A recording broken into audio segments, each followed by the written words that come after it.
Buenas tardes. Buenas. Buenas tardes, Feliz tarde. Buenas tardes. Eh, Vamos a continuar con la clase. Voy a dar un pequeño repaso de lo que vimos ayer, que ayer estuvimos pues un poco rápido.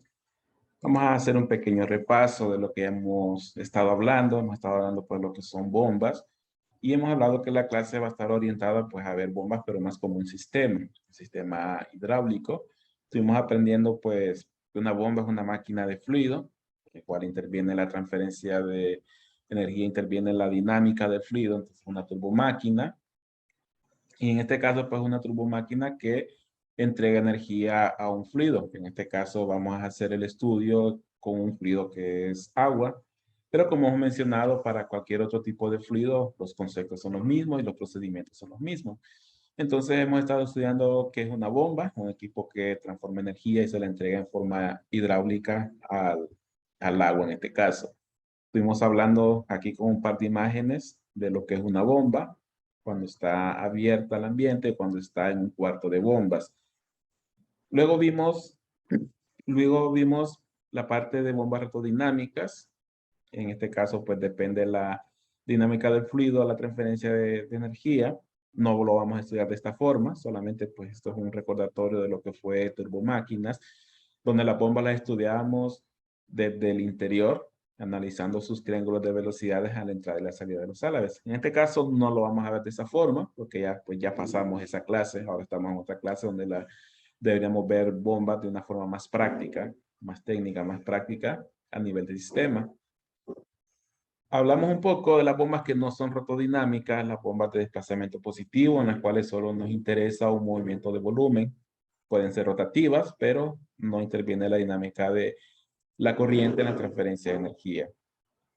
Luego retomamos un poco la clasificación de las bombas según la dirección del fluido en el interior y específicamente cuando está en contacto con el rodete, en el cual si la bomba el fluido entra paralelo al eje y sale perpendicular, hablamos que es una bomba radial. Si entra paralelo al eje y sale paralelo al eje, es una bomba axial. Y si es combinado, pues una bomba radioaxial.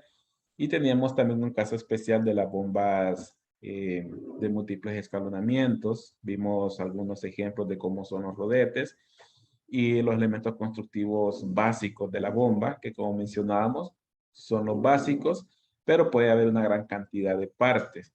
Ya otras relacionadas a seguridad, protección de la bomba, a sellado de la bomba, como los sellos y empaques, a lubricación de la bomba, a los rodamientos, pero esos no intervienen en la transferencia de energía hacia el fluido. Entonces, en esta parte están los componentes que tienen que ver con la transferencia de energía, lo que es el eje, el rodete, corona directriz, caja espiral y tubo difusor.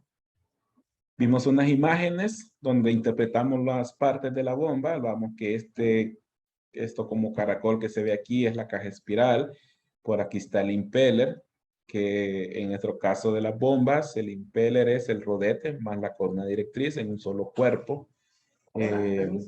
Tenemos también un acople, aunque esto no es parte principal, esto solamente ya es de protección del equipo. El motor, que es el que entrega potencia de accionamiento al eje, ya sea motor eléctrico o motobomba. Y miramos en este caso una del tipo de bombas, que es la insuction o centrífuga, pero no es la única forma o configuración de bombas que podemos tener. Podemos tener también verticales, podemos tener en línea, centrífugas en suction como en este caso, o de succión final. Aquí vemos otra imagen con otra gran cantidad de partes, solo pues para aprendizaje de que tenemos una gran cantidad de partes que ya tienen que ver con la parte estructural de unión de cada uno de esos elementos que acabamos de estar hablando. Hablamos de la bomba de múltiples escalonamientos, que es como tener varios impellers en serie, uno arriba del otro. Cada impeller incrementa un porcentaje de energía, pero el fluido que se maneja es la misma para cada uno de los impellers. Aquí hay un ejemplo de cómo sería este impeller. Cada uno de estos tazones tiene un rodete y juntos pues suman lo que es la energía total que puede transferir este tipo de bombas. Las bombas de múltiples escalonamientos, que en este caso estamos viendo un tipo de bombas que en campo la conocemos como bomba turbina, para bombear desde pozos o desde cisternas subterráneas, que son más propias estas bombas cuando necesitamos succionar desde niveles de agua muy inferiores con respecto al eje de la bomba, donde una bomba centrífuga, como lo acabamos de ver anteriormente, tendría problemas para trabajar. Esta podría cavitar o no lograría subir lo que es el fluido. Entonces, cambiamos mejor a este tipo de bombas, que pueden ser con motor externo. O sea, cuando estamos por arriba solo logramos ver esta parte, o si solo vemos que entra un tubo y un alimentador eléctrico, es porque el motor es sumergido, está en la parte inferior del pozo. Para mantenimiento de este motor, pues sí toca desmontar toda la bomba. En este caso, solo hacemos mantenimiento del motor por el lado exterior. Bien, luego empezamos a hablar un poco sobre los accesorios que quizás o de forma básica debería llevar una instalación. Hablamos del motor, de algunos accesorios como las ondas de expansión, válvulas de cierre, válvulas antirretorno, válvulas check. Hablamos de la válvula al pie de la succión en el pozo, que al final son dos accesorios, pueden ser dos accesorios, filtro y válvula check. De los accesorios para cebado y accesorios para purga de aire, accesorios para monitorear presión en la succión y descarga de la bomba. Luego pasamos a hablar, empezar a calcular esa energía que debe transferir un fluido, una bomba al fluido para lograr mover de un depósito a otro, de un punto a otro, un punto inferior a un punto superior.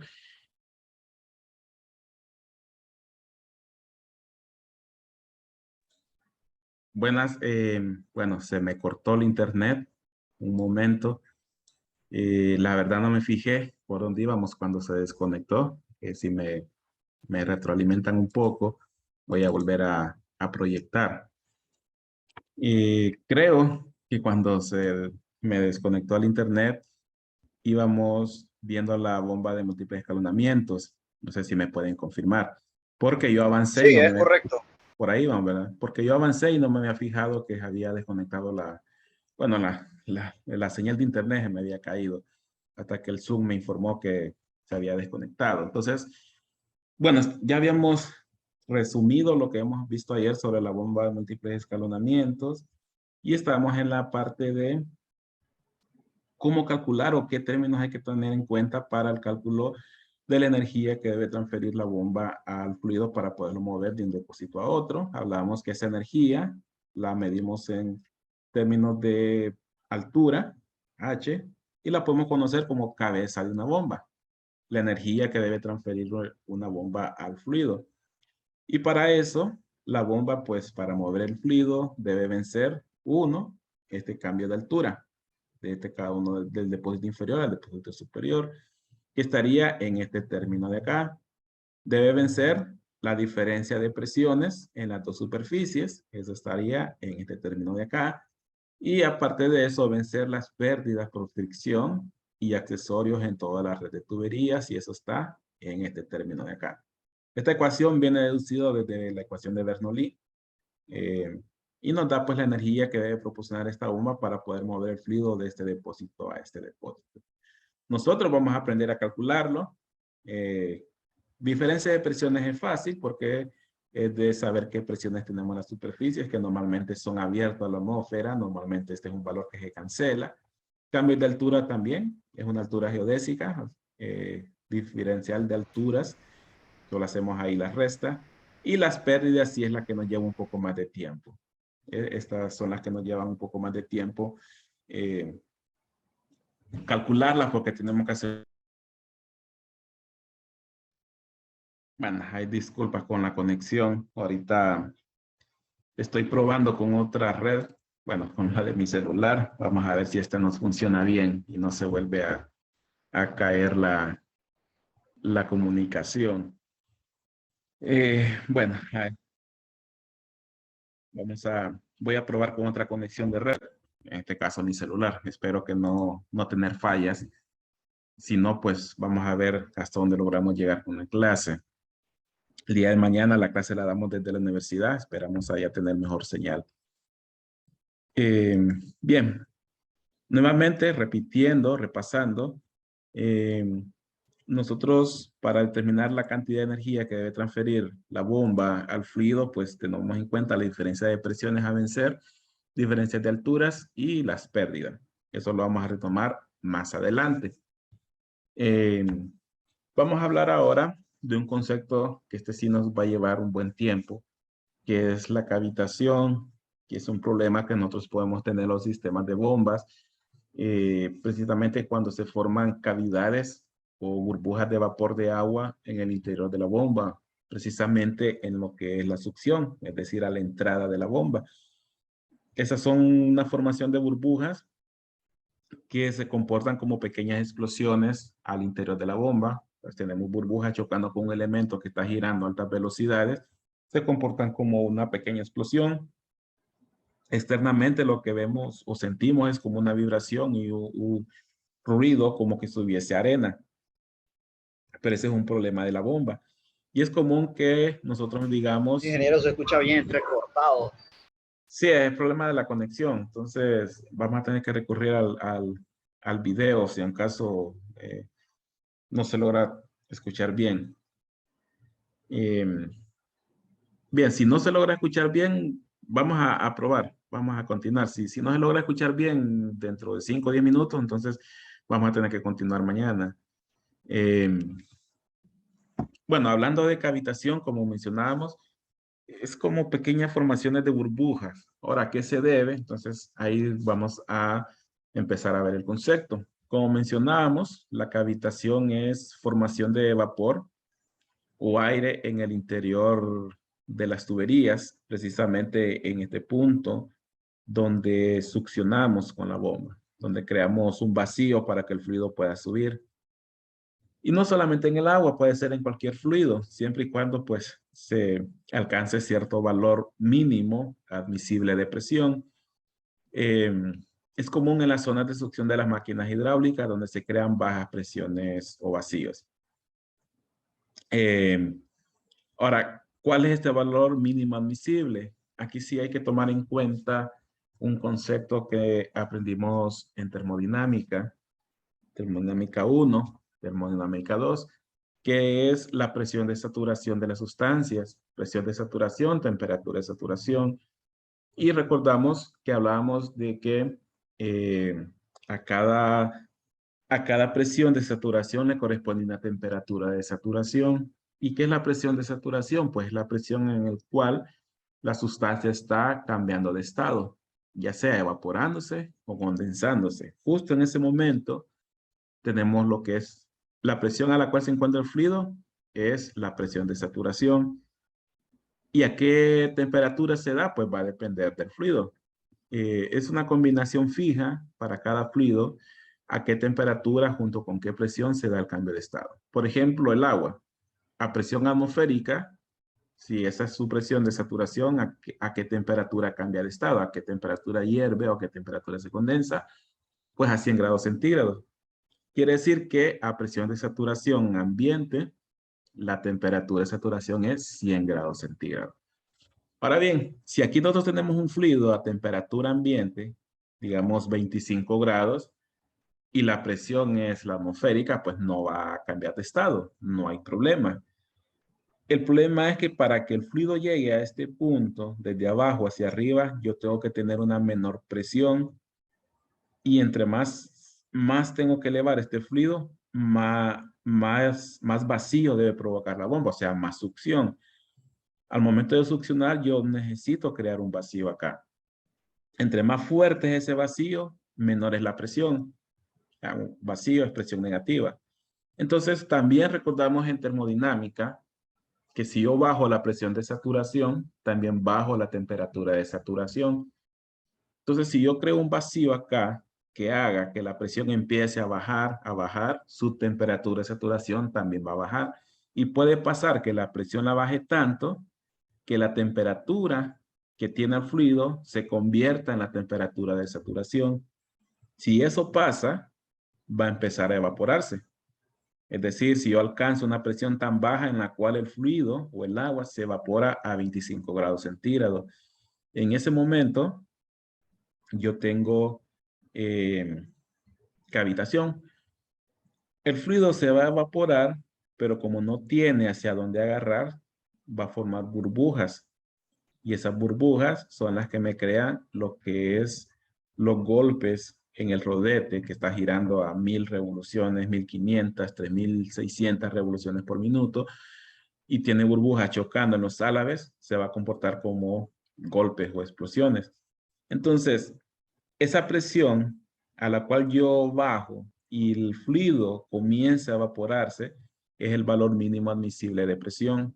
Es decir, yo no debo disminuir la presión tan bajo que la temperatura del agua se convierta en temperatura de saturación.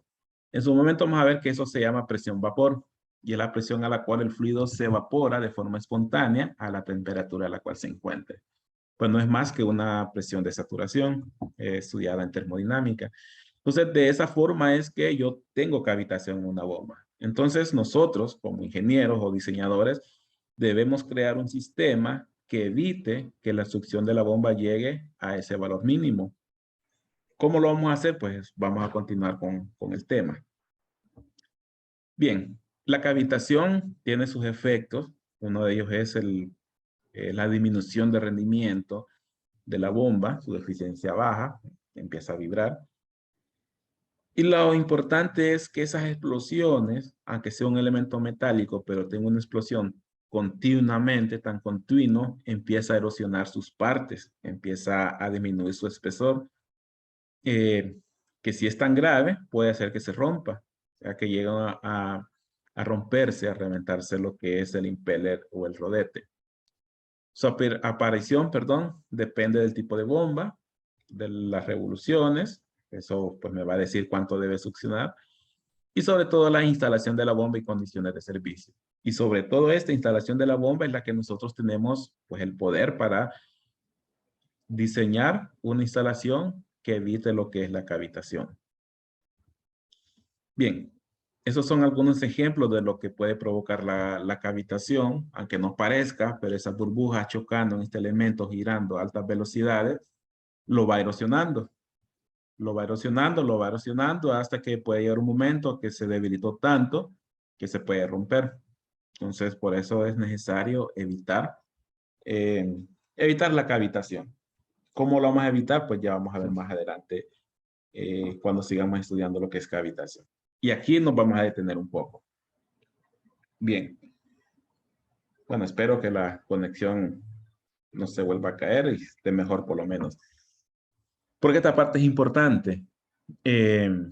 Tenemos ahí dos imágenes posibles de instalación de una bomba. Tenemos una posibilidad en la cual la bomba esté por arriba del depósito de agua y podemos tener otra posibilidad donde la bomba esté por debajo de este depósito de agua. En este momento nosotros vamos a introducir otro concepto nuevo. Bueno, en turbomáquinas, dependiendo, creo que se pudo haber visto, que es cabeza neta de succión positiva o NPSH. Este es un valor que me sirve de comparación para saber cuánto puede succionar una bomba sin que ésta empiece a cavitar, o sea, sin alcanzar ese valor mínimo.